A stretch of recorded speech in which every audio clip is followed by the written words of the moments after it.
Hello friends, मैं सलोनी और आपका स्वागत है मेरे किचन यानी संविदाज किचन में।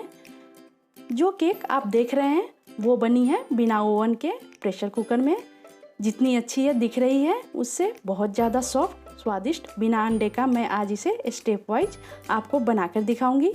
तो एकदम आसानी से रुई जैसी मुलायम और स्पंजी कम्प्लीटली वेज केक घर पे आसानी से बनाना जानने के लिए मेरी ये रेसिपी आप पूरी देखें। पसंद आए तो लाइक ज़रूर कर दें। और अभी तक आपने अगर इस चैनल को सब्सक्राइब नहीं किया है तो नीचे के लाल सब्सक्राइब बटन को दबाकर चैनल को ज़रूर सब्सक्राइब करें। यह बिल्कुल मुफ्त है, फ्री है। बगल की घंटी यानी बेल आइकन को भी प्रेस कर दें, जिससे हर नई वीडियो जो मैं बनाऊंगी और अपलोड करूंगी उसकी सूचना नोटिफिकेशन आपको मिल पाएगी। तो शुरू करते हैं बिना अंडे के बनने वाली इस केक की इंग्रेडिएंट्स और प्रोसेसेस से। केक बनाने के लिए सबसे पहले हमें करना है ये कि एक प्रेशर कुकर लेंगे। इसमें डालेंगे 1 कप नॉर्मल खाने का नमक। यह नमक जो मैं डाल रही हूँ यह पहले से भी एक बार यूज़ किया हुआ है। मतलब नमक जो हम बेकिंग में यूज़ करते हैं वो कम से कम हम 7 से 8 बेकिंग्स में रीयूज़ कर सकते हैं। ठंडे होने पर इस नमक को स्टोर कर लें एक डब्बे में और दोबारा इस्तेमाल करें। इसे अच्छे से नीचे फैलाने के बाद इसके ऊपर एक स्टैंड रख लेंगे और इसे ढक दूंगी। फ्लेम ऑन कर लेंगे गैस का और लो फ्लेम पर इसे 10 मिनट तक गर्म होने देंगे। प्रेशर कुकर के ढक्कन की सीटी और नीचे की जो रबर लगी रहती है उसे निकाल दिया है मैंने। तो जब तक यह गर्म हो रहा है मैं केक का जो बैटर है उसे बना लेती हूँ। केक का बैटर बनाने के लिए सबसे पहले एक बाउल में मैंने डाल रखा है 2 टेबलस्पून रेगुलर बटर। यह अभी पिघला नहीं है, मैंने ऐसा ही बटर लिया है। इसमें ऐड करूँगी 2 टेबलस्पून रिफाइंड ऑयल। ऐड करने के बाद एक विस्क से हमें इन दोनों को खूब बढ़िया से मिक्स करना है। ऐसा मिक्स करना है कि इसका टेक्सचर ऐसा एकदम क्रीम की तरह हो जाए। इसके बाद मैं डाल लूँगी पिसी हुई चीनी आधी कप। यह नॉर्मल ग्राइंड की हुई चीनी है। इसे भी खूब बढ़िया अब हमें फेंट लेना है। फेंटेंगे हम अच्छे से, ये ऐसा दिखना चाहिए। इसमें अब डालना है हमें कंडेंस्ड मिल्क 200 ml। इसे मिल्क मेड भी कहते हैं, हर जगह बड़ी आसानी से आपको ये मिल जाएगा। इसे भी खूब अच्छा मिला लेंगे और अब इस मिश्रण को एक तरफ रख लूँगी। यहाँ मैंने एक ग्लास में ले रखा है 1 कप से थोड़ा कम नॉर्मल ठंडा दूध। इसमें डालना है 1 टीस्पून विनेगर या 1 नींबू का रस। यही हमारे केक को एकदम स्पंजी बनाता है। इसमें डाल दीजिए अपनी पसंद का फ्लेवर, कोई सा भी जो आपको पसंद हो।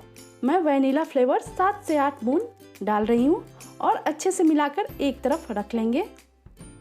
फिर से हमें बैटर वाले बाउल में अब लेना है 1 कप मैदा। इसे एक ऐसे छन्नी में हमें डाल लेना है। इसके ऊपर डालेंगे 1 teaspoon baking powder, 1/4 teaspoon baking soda.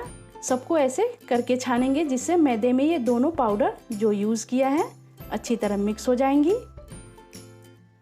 अब एक विस्क से इसे हमें एकदम आराम से हल्के हाथों से जो ग्लास में दूध वाला मिक्सचर बनाया है वो थोड़ा थोड़ा करके डालते हुए खूब बढ़िया फेंटना है। सभी चीज़ों को हमें अच्छे से मिक्स करना है, मतलब फेंटना है हमें अच्छे से। अच्छा फेंटने से केक एकदम खूब अच्छी एक बराबर स्पंजी बेक हो पाएगी। यह एकदम ऐसे कंसिस्टेंसी का होना चाहिए।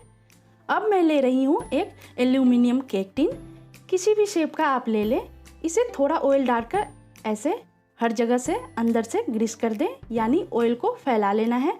फैलाने के बाद मैं डाल रही हूँ लगभग 2 टेबलस्पून मैदा। इसे हमें केक टिन में अंदर से ऐसे घुमा घुमा कर एक बराबर फैला देना है। इसकी जगह हम यहाँ एक बटर पेपर भी लगा सकते हैं अगर अवेलेबल हो तो। मैदे की एक परत सी फैलाकर बाकी बचे मैदे को वापस ऐसे झाड़ लेंगे। अब जो हमारा केक का बैटर है डाल लेती हूँ इसके अंदर। आराम से पूरा बैटर इस केक टिन में लगभग आधे तक यानी आधी टिन में आ जाएगा। बैटर टिन के आधी हिस्से तक ही डालना है क्योंकि बेक होने पर यह परफेक्ट साइज का हो जाएगा। इसे ऐसे धीरे धीरे नीचे टैप करके बैटर को इसके अंदर सेट कर देंगे। प्रेशर कुकर जो गर्म हो रहा है इसके अंदर स्टैंड पर हमें पूरी सावधानी के साथ इस केक टिन को प्लेस कर देना है, बिठा देना है ऐसे। बिना रबर और सीटी लगाए ढक्कन को प्रेशर कुकर के ऊपर फिट कर देना है। फ्लेम को लो रखकर हमें इसे एग्जैक्टली 40 मिनट तक बेक होने देना है। 30 से 35 मिनट बाद मैं यहाँ एक बार केक को चेक कर लेती हूँ। ये देखिए, यह एकदम अच्छे से फूली है, खूब प्यारा दिख रहा है। अंदर से यह कितनी पकी है चेक करेंगे। ऐसे एक चाकू ले लें, अंदर नीचे तक इसे ऐसे डिप करेंगे और बाहर निकाल कर देखेंगे। चाकू में यहाँ थोड़ा केक का बैटर लगा है, मतलब इसे हमें थोड़ी देर और बेक करना है। बंद कर देंगे इसे और लगभग यहाँ फिर से हमें इसे 7 से 8 मिनट तक लो फ्लेम पर ही और बेक होने देंगे। तो लगभग टोटल 40 मिनट तक बेक होने के बाद ढक्कन हटा रही हूँ और चाकू से मैं फिर से वैसे ही चेक करके दिखाती हूँ। ये देखिए, चाकू एकदम क्लीन है, यानी केक तैयार है। कलर इसका एकदम परफेक्ट है। फ्लेम बंद कर दीजिए और पूरी सावधानी से, क्योंकि यहाँ हर एक चीज़ बहुत गर्म है, एक चिमटे से या बेकिंग ग्लव्स पहन लें और बाहर निकाल कर रख लेंगे, ठंडे होने देंगे। केक एकदम अच्छी दिख रही है, परफेक्ट कलर भी दिख रहा है। आप इसे ज़रूर बनाएं, मगर बताई गई इंग्रेडिएंट्स, इनकी क्वांटिटी और समय, सभी चीज़ों का ज़रूर ख्याल रखें। केक एकदम आपकी भी ऐसे ही बनेंगी। तो जब केक इतनी अच्छी बनी है और ठंडी भी हो गई है तो काटकर अंदर से दिखा देती हूँ। केक टिन में ऐसे एक चाकू को चारों तरफ से घुमा देंगे, एक प्लेट ऐसे रखेंगे इसके ऊपर और ऐसे पलटने के बाद टिन के पीछे ऐसे हाथों से हल्का टैप कर देंगे। टिन उठा लेंगे। केक एकदम फ्लफी है, देखिए।